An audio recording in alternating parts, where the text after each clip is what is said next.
नमस्कार दोस्तों, मैं रुपेश शर्मा स्वागत करता हूं आपका अपने यूट्यूब चैनल इक्विटी एनालिसिस में। दोस्तों, जैसा कि आप लोगों ने कई बार अपने दोस्त लोगों से न्यूज़ चैनल के माध्यम से या फिर जितने भी यूट्यूब चैनल्स के माध्यम से यह ज़रूर सुना होगा कि रिटेल इन्वेस्टर जैसे आप और हम जब भी मार्केट में पैसा इन्वेस्ट करते हैं तो हमको पहले मार्केट की समझ होना चाहिए। यह सभी माध्यमों से आपको पता है कि मार्केट में सोच समझकर ही इन्वेस्ट करना चाहिए। आपको यह भी बताया गया होगा कि आपको इन्वेस्ट करने से पहले फंडामेंटल एनालिसिस, टेक्निकल एनालिसिस करना चाहिए, तब जाकर मार्केट में आपको पैसा इन्वेस्ट करना चाहिए। आप में से ऐसे कितने लोगों ने इस प्रोसेस को फॉलो करके इन्वेस्टमेंट स्टार्ट किया है, कमेंट बॉक्स में मैसेज करके ज़रूर बताएं। अब बात करते हैं कि हमें यह तो पता चल गया है कि फंडामेंटल और टेक्निकल एनालिसिस करना चाहिए, बट ये फंडामेंटल टेक्निकल एनालिसिस होता क्या है, यह कैसे किया जाता है। जब इस बात पर आते हैं तो आधे से ज़्यादा लोग इन चीज़ों को समझे बगैर या यूं कहें कि समझने की कोशिश तो की थी, बट ज़्यादा कॉम्प्लेक्सिटी या कठिन लगने के कारण वह बीच में ही चीज़ों को छोड़कर दूसरों की बातों को सुनकर अपना डिसीजन ले लेते हैं। इससे उनको कई बार मार्केट में एंट्री तो सही मिल जाती है, बट मार्केट में होने वाली वॉलेटिलिटी को देखकर या तो जल्दी से लॉस बुक कर लेते हैं या फिर लॉस को कवर करने के चक्कर में फिर से गलत एंट्री ले लेते हैं और फिर से ज़्यादा लॉस कर बैठते हैं। तो दोस्तों, मैं आज आपको इन सब चीज़ों को बहुत ही आसान बनाने वाला हूं। बस आपको मेरे साथ पेन कॉपी लेकर बैठना है और मैं आपको एक एक चीज़ इन्वेस्टिंग को लेकर बहुत ही अच्छे से और सरल भाषा में आपको समझाने वाला हूं। दोस्तों, आपने मार्केट में, न्यूज़ चैनल में या किसी यूट्यूब वीडियो में, एनालिसिस में कुछ टेक्निकल टर्मिनोलॉजी को बहुत बार सुना होगा, और जिन टेक्निकल टर्मिनोलॉजी को आप और हम रिटेल इन्वेस्टर हल्के में ले लेते हैं, वहीं दूसरी ओर बड़े बड़े इन्वेस्टर, फंड मैनेजर इन्हीं टेक्निकल टर्मिनोलॉजी के बेसिस पर एनालिसिस करके सही कंपनी में इन्वेस्ट करते हैं। वो क्या टर्मिनोलॉजी है मैं आपको बताता हूँ। आपने नाम तो सुना होगा, EPS earning per share, ROE return on equity, PE ratio, dividend yield, debt to equity ratio, net profit margin, gross margin, asset turnover, inventory turnover, PEG ratio. ऐसे बहुत सारे टर्मिनोलॉजी है जो शेयर मार्केट में जनरली यूज होती हैं, और हम रिटेल आम इन्वेस्टर इन टर्मिनोलॉजी को समझ नहीं पाते हैं, जिसके कारण या समझने की कोशिश तो करते हैं पर हमको बहुत भारी चीज़ें लगती हैं ये सब चीज़ें समझने में,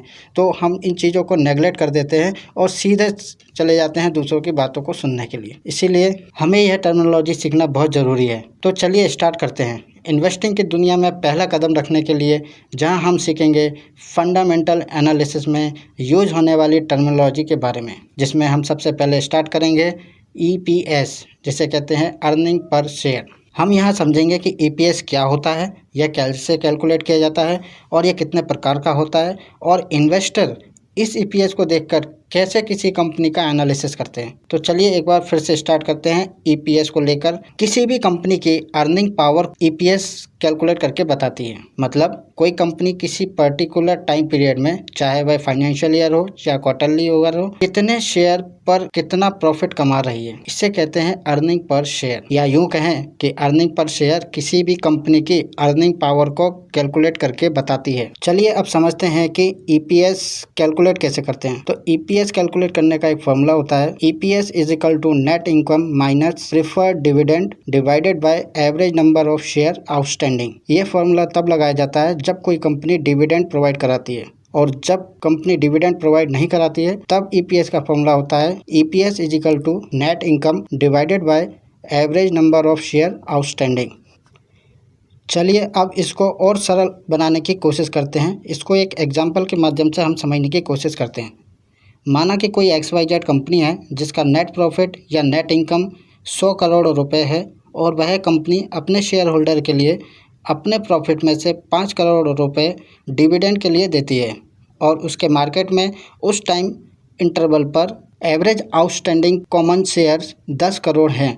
तो इस हिसाब से अर्निंग पर शेयर कैसे कैलकुलेट करेंगे? तो इस हिसाब से अर्निंग पर शेयर होगा आपका 100 crore minus 5 crore divided by 10 crore is equal to 95 crore upon 10 crore. तो आपका अर्निंग पर शेयर निकलेगा 9.5 रुपीज़।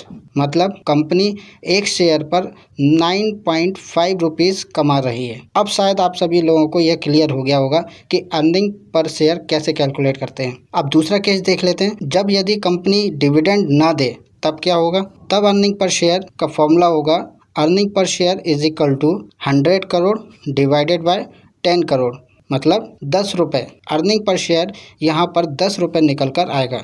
कोई भी इन्वेस्टर किसी भी कंपनी का 1 साल का EPS कैलकुलेट करके इन्वेस्टमेंट नहीं करते हैं, वह 4 से 5 साल के EPS को कंपेयर करके एनालिसिस करते हैं, क्योंकि EPS कंपनी के अचानक से आने वाले प्रॉफिट के कारण EPS बढ़ भी जाता है, कभी कभी घट भी जाता है।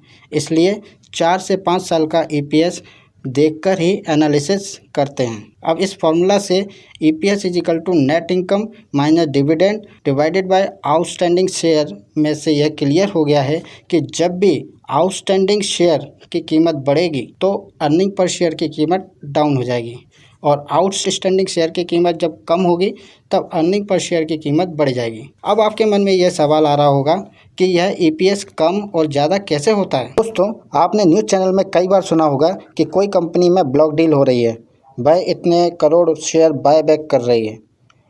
अब ये बाय बैक करने से आउटस्टैंडिंग शेयर कम हो जाते हैं, जिससे EPS बढ़ जाता है। सर, मुझे ये चीज़ थोड़ी समझ में नहीं आ रही है। बायबैक हो जाते हैं, आउटस्टैंडिंग शेयर कम हो जाते हैं, थोड़ा सा आप इसको डिटेल में बताइए ना। तो चलिए मैं इसको थोड़ा डिटेल में समझा देता हूँ कि जैसे कि हमारा अर्निंग पर शेयर का जो फॉर्मूला था, net income minus dividend divided by outstanding shares. ये आउटस्टैंडिंग शेयर ये हमारे ओपन मार्केट में अवेलेबल रहते हैं। यही आउटस्टैंडिंग शेयर में से कंपनी बायबैक करती है। अब बायबैक करने से क्या होता है, मार्केट में जो आउटस्टैंडिंग शेयर हैं वह कम हो जाते हैं। इसका मतलब क्या है, जब हम फार्मूले पर नज़र मारेंगे तो हम फार्मूले में ये देखते हैं कि earning per share inversely proportional होता है आउटस्टैंडिंग शेयर के। मतलब जब आउटस्टैंडिंग शेयर की कीमत कम होगी तब अर्निंग शेयर की कीमत बढ़ जाएगी। तो यहाँ पर भी यही केस हो रहा है कि कंपनी बायबैक कर रही है आउटस्टैंडिंग शेयर्स को, तो अर्निंग पर शेयर बढ़ रहा है। तो अब आप लोग यह समझ गए हैं कि अर्निंग पर शेयर क्या होता है, कैसे कैलकुलेट किया जाता है। अब समझते हैं कि इन्वेस्टर इस अर्निंग पर शेयर को देखकर आखिर कैसे डिसीजन लेते हैं, किसी कंपनी में इन्वेस्टमेंट करना है और किस कंपनी में इन्वेस्टमेंट नहीं करना है। बड़े बड़े इन्वेस्टर, फंड मैनेजर इसी अर्निंग पर शेयर के आधार पर कंपनी की प्रॉफिटेबिलिटी को चेक करते हैं कि वह कितने टाइम इंटरवल में कितना प्रॉफिट कमा रही है। मतलब जितना ज़्यादा EPS उतना ही ज़्यादा प्रॉफिट, यानी कंपनी की परफॉर्मेंस बहुत बढ़िया हो रही है। बात करते हैं दूसरे पॉइंट की तरफ। जब इन्वेस्टर किसी सेक्टर स्पेसिफिक होते हैं, मास्टर ये सोच के चलते हैं कि अब मैं फार्मा सेक्टर की तरफ ध्यान दूं, कि ऑटोमोबाइल सेक्टर की तरफ ध्यान दूं, कि बैंकिंग सेक्टर की तरफ ध्यान दूं, कि FMCG सेक्टर की तरफ ध्यान दूं। तो ये जब इन्वेस्टर सेक्टर स्पेसिफिक होते हैं तो वह इन्हीं पर्टिकुलर सेक्टर में जितनी भी कंपनियां लिस्ट होती हैं तो वह उनके EPS को आपस में कंपेयर करके आसानी से पता लगा लेते हैं कि कौन सी कंपनी सेक्टर अच्छा परफॉर्म कर रही है। एग्जाम्पल से समझते हैं। मान लीजिए कि कोई XYZ पर्सन है, वो फार्मा सेक्टर में इन्वेस्ट करना चाह रहा है। उसने फार्मा सेक्टर में जितनी भी कंपनीज हैं उसका एनालिसिस किया कि कौन कौन सी फलानीज अवेलेबल है मार्केट में। तो उसने देखा कि ल्यूपिन भी है और अरविंदो फार्मा है, ठीक है। इस तरीके से बहुत सारी कंपनीज अवेलेबल हैं। पर उसने ये चेक किया कि उस ल्यूपिन कंपनी का जो अर्निंग पर शेयर 5 रुपए निकल कर आ रहा है, वहीं अरविंदो फार्मा का अर्निंग पर शेयर 2 रुपए निकल कर आ रहा है। तो वह फार्मा सेक्टर में यह समझ गया कि ल्यूपिन कंपनी का अर्निंग पर शेयर ज्यादा है एज कम्पेयर अरविंदो फार्मा। तो वह ल्यूपिन कंपनी के परफॉर्मेंस को अच्छा मानते हुए चलता रहा है और वह प्लानिंग करेगा कि ल्यूपिन में इन्वेस्टमेंट किया जाए। अब बात करते हैं कि EPS का यूज P/E रेशो, जिसको हम बोलते हैं प्राइस टू अर्निंग रेशो, इसे हम नेक्स्ट वीडियो में इसको डिटेल में समझने वाले हैं। PE रेशो बताता है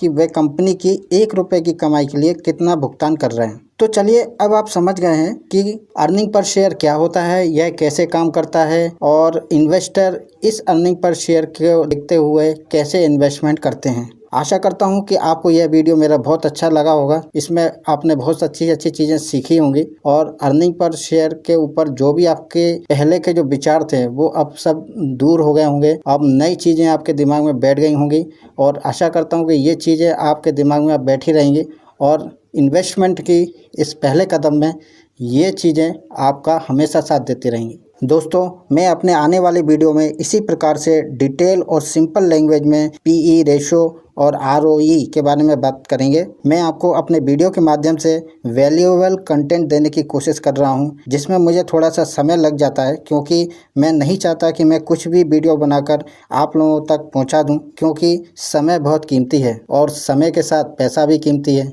इसीलिए सोच समझ कर ही इन्वेस्ट करना है, जल्दबाजी में कोई भी डिसीजन नहीं लेना है। यदि आपको मेरा यह वीडियो अच्छा लग रहा है, मैं जो आपको चीज़ें बता रहा हूँ आप उसे बहुत अच्छे से समझ पा रहे हैं, अंडरस्टैंड कर पा रहे हैं, तो आप मेरे इस वीडियो को लाइक कीजिए और कमेंट में यह बताइए कि आपको यह वीडियो समझ में आया है। और साथ ही साथ मेरे इस यूट्यूब चैनल को आप सब्सक्राइब कर लीजिए, साथ ही बेल आइकन के बटन को भी दबा दें, ताकि मैं जब भी ये वीडियो आपके लिए बनाऊं तो आपके पास ये पहले पहुंचे। तो चलिए मिलते हैं अगले वीडियो में, तब तक के लिए जय हिंद, जय भारत।